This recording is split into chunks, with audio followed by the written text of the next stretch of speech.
안녕하십니까. 사회복지사 1급을 담당하는 고병갑입니다.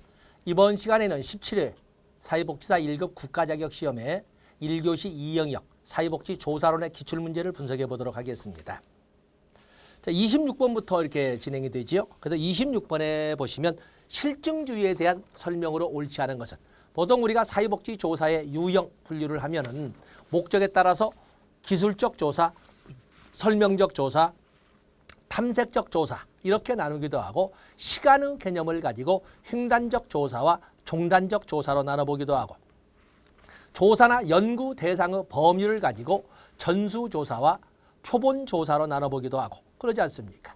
그런가 하면은 연구 결과의 일반화 가능성이나 연구 결과의 수량화 가능성 여부를 가지고 일반화나 수량화가 가능하다고 하는 것은 양적 조사 실증주의적 접근이라 하고, 연구 결과를 일반화할 수 없고 또 수량화할 수 없는 경우에는 해석주의, 그 의미의 해석이기 때문에 해석주의적 접근이라고 하는 것입니다.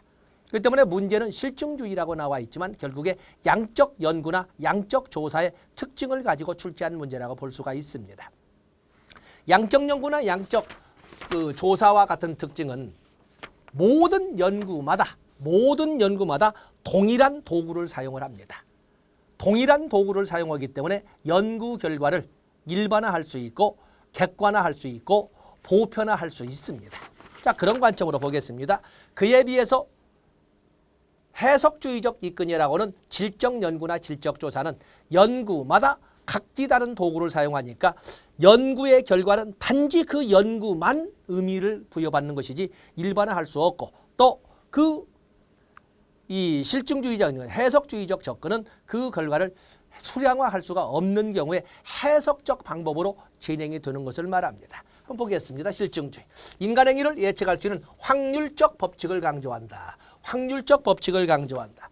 물론 이 확률이라는 것은 이게 단정적, 절대적인 것은 아닙니다. 단정적 확률은 아니지만 그래도 어느 정도의 확률을 가지고 있다라고 하는 이런 확률적 법칙을 강조한다. 중요 표시하시고. 과학과 비과학을 철저히 구분하려고 한다. 과학이라고 하는 것은 뭐라고 그랬어요? 어느 누가 보고 어느 누가 들어도 고개를 끄덕거리게끔 해주는 것을 과학이라고, 그러지 못하는 것은 비과학이라고 합니다. 그렇기 때문에 양적 연구, 실증주의적 접근, 보편적 접근은 바로 과학화가 이루어졌다라고 하는 데 비해서 개별화된 해석만이 존재할 수밖에 없는 질적 연구는 과학화가 어렵다라고, 이렇게 과학화가 아니라고 하지는 않지만 과학화가 어렵다라고 합니다. 철저히 구분한 것은 실증주의적 접근, 양적 연구고, 관찰 결과의 일반화 가능성을 강조한다. 그리고 연구 결과를 잠정적 지식으로 간주한다. 사유적 행동을 행위자의 입장에서 이해하고자 하는 것은 해석주의적 접근이 되겠습니다. 답은 5번이 되겠어요. 27번에 보시면 인과 관계를 성립시키기 위한 요건에 해당되는 것을 모두 고르면, 자, 여기는 인과관계를 성립시키기 위한 요건을 보면은 여러 가지가 있는데, 인과관계가 뭐예요?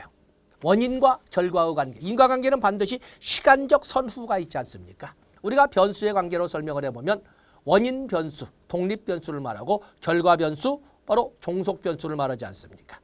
또 투입 변수, 독립 변수를 말하는 것이고, 산출 변수, 종속 변수를 말하는 거죠. 두 변인 간의 관계를 규명하는 것을 인과관계 규명이라고 이렇게 합니다.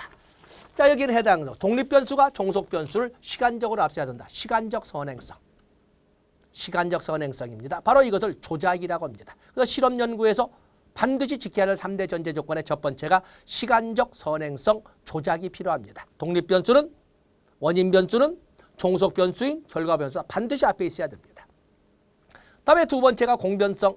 독립 변수가 가미가 되면 종속 변수의 즉 변화가 꼭 나타나야 됩니다.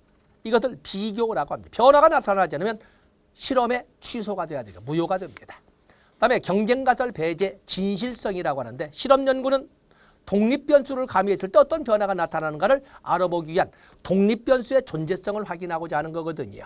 바로 그렇기 때문에 독립 변수 외의 기타 변수는 모조리 제거시켜야 한다는 조건을 가지고 있는데, 그래야 진실한 독립 변수의 존재성을 확인해 볼 수 있다는 것입니다. 그걸 통제라고 합니다. 자, 여기 보면 독립 변수와 종속 변수가 일정한 방식으로 같이 변해야 된다. 이 같이란 말의 해석이 문장을 이쁘게 못 썼습니다. 독립 변수가 가미가 되면 종속 변수는 반드시 나타나야 된다. 변화가 거기 있어야 된다. 공변성. 독립 변수와 종속 변수의 관계가